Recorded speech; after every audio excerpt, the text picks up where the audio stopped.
이게 트로트 가수가 화장품 CF 찍기가 이게 쉽지가 않다니까요. 왜냐면 이게 어떤 느낌이냐면 아 요것도 한번 해봤으면 하는 게 있는데 그거는 이제 주말 드라마 OST? 용빈아 연락 좀 하자.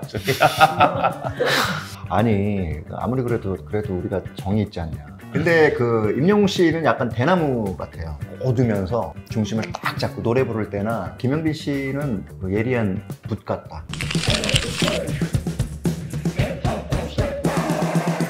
모든 K-음악 매력을 다양하게 참견하는 프로그램 K-팝 참참. 안녕하세요. 저는 대중음악 평론가 김도헌입니다. 오늘도 저희에게 트로트 한바탕 보내주실 트로트에 관련된 재밌는 가장 가까운 이야기 들려주실 김민진 작곡가님 모셨습니다. 왼수야 이놈의 왼수야 너 때문에 내가 못 산다 이놈이다.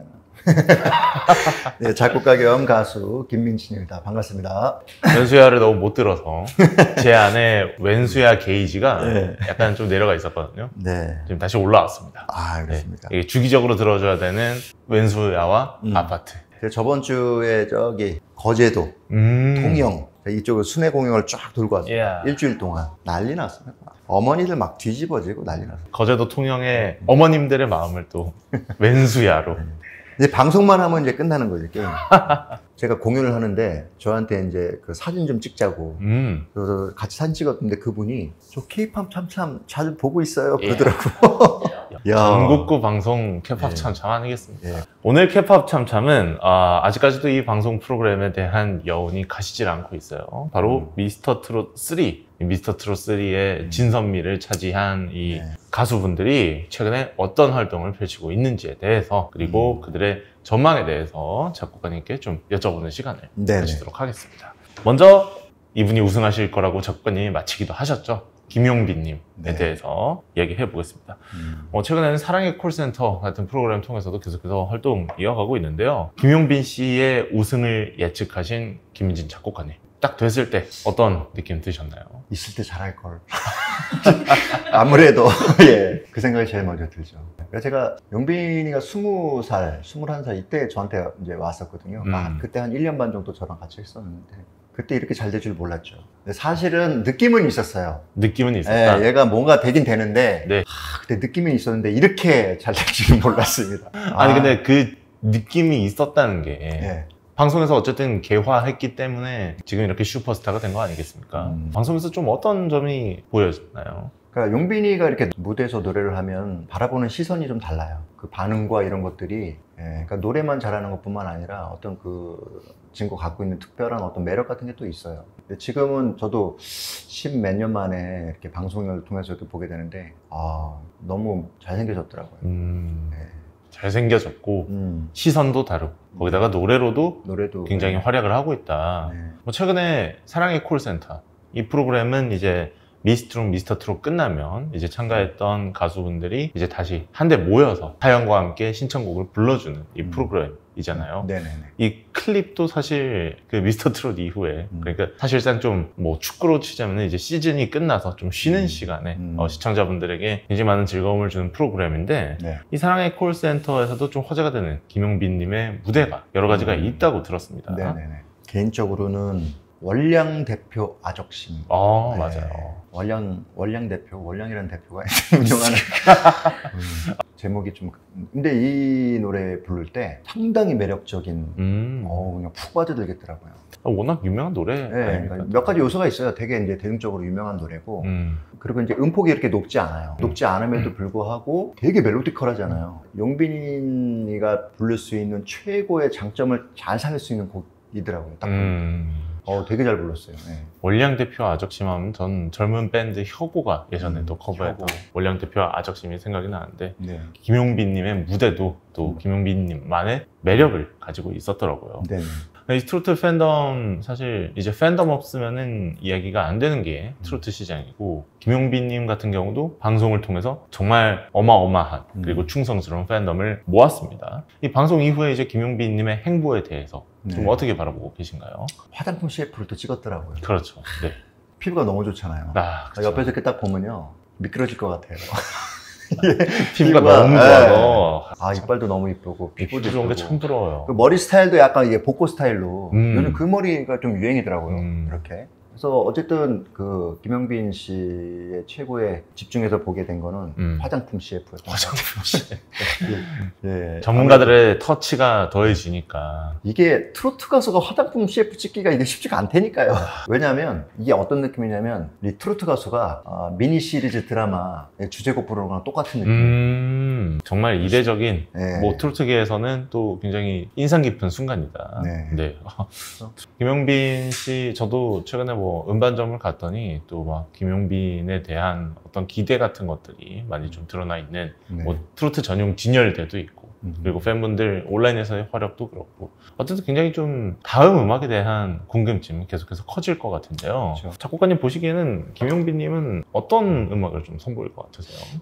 김영빈 씨는 뭐니 뭐니 해도 트로트를 제일 잘해요. 음. 네, 어렸을 때부터 불러왔던 거기 때문에 다만 이제 좀 요것도 한번 해봤으면 하는 게 있는데 그거는 이제 주말 드라마 OST. 예, 약간 잔잔한 주말 드라마 OST.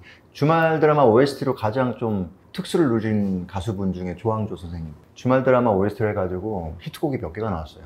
그렇죠. 예, 그래서 김용민 씨도 드라마 OST를 좀 불러보는 것도 괜찮겠다. 그리고 시트콤 같은 데도 나왔으면 좋겠어요. 예, 앞으로 뭐 시트콤이 어떤 방송에서 뭐 할지 안 할지 모르겠지만 그렇게 하면은 더 지금보다 폭넓은 팬들이 형성되지 않을까 하는 생각도 또 들고요. 좀 다양한 방송이든 뭐 예능 프로그램이든 네. 음악이든 좀 네. 확장했으면 좋겠다는 네네. 말씀이신 거죠. 음악적으로는 좀 그렇다면 어떤 방향을 나아가야 될까요? 트로트를 해야 된다고 말씀을 하긴 하셨는데 뭐 트로트도 워낙 다양하지 않습니까? 그렇죠. 용빈아 연락 좀 하자. 아니 아무리 그래도 우리가 정이 있지 않냐. 이 방송을 보거든 좀 연락 좀 해라. 네.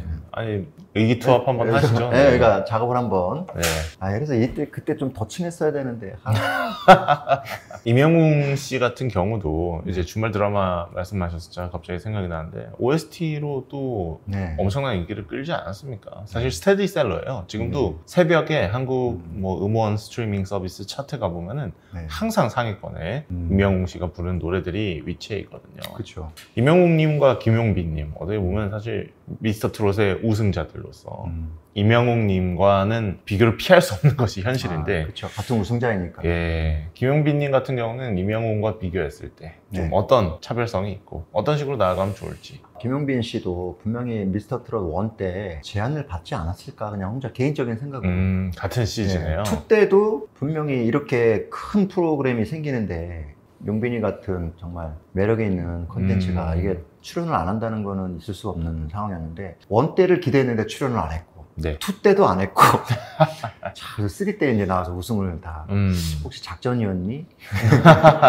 근데 그 임영웅 씨는 약간 대나무 같아요. 꼬두면서 중심을 딱 잡고 노래 부를 때나 원래 이제 연예인들이 이미지로 이렇게 좀 되게 중요하잖아요. 어떤 상황마다 이렇게 대처하는 것들이나 또 움직이는 모든 것들이 되게 곱고 바르고 중심을 잘 잡고 가는 것 같아요. 노래도 대나무 딱 좀 싹 부르잖아요. 그런 것 같고 김영빈 씨는 이번에도 그 사랑의 콜센터를 좀 보면서 느낀 게 그 예리한 붓 같다. 네, 붓글씨를 쓰는 것 같은 되게 한 섬세함. 완전 색깔이 다르죠. 네, 임영웅 씨하고는 너무 색깔이 다른데 서로 다른 이제 매력이 있다고 봅니다.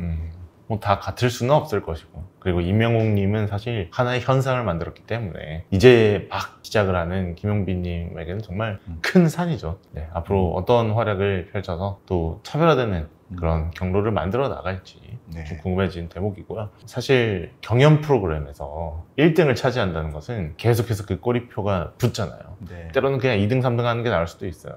네. 이 1등으로서 계속해서 가져가야 되는 좀 왕하는 무게라고 할까요? 김용빈님은 어떤 점을 좀 뭔가 숙지하면서 활동을 진행해야 될까요? 저는 이제 경연 프로가 시작이 된 처음부터 지금까지 항상 제가 느끼는 거는 이게 사람은 떠 있는데 이게 곡이 없어요. 히트곡이 없어요.